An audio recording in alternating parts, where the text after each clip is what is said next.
বড় চোখে তাকিয়ে থাকে, নামটি যে তার ফেসা। গরম ভাতে ফেসা মাখা, খেতে হবে খাসা।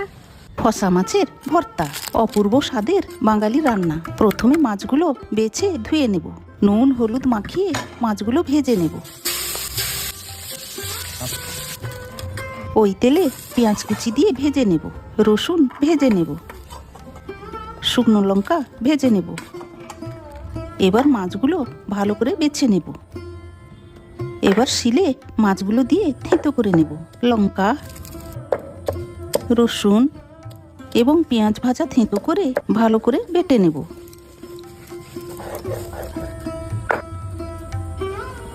নুন এবং সর্ষের তেল দিয়ে ভালো করে মেখে নিলেই রেডি ফসা মাছের ভর্তা। গরম ভাত সাথে এই মাখা থাকলে বাঙালিদের আর কি চাই। বড়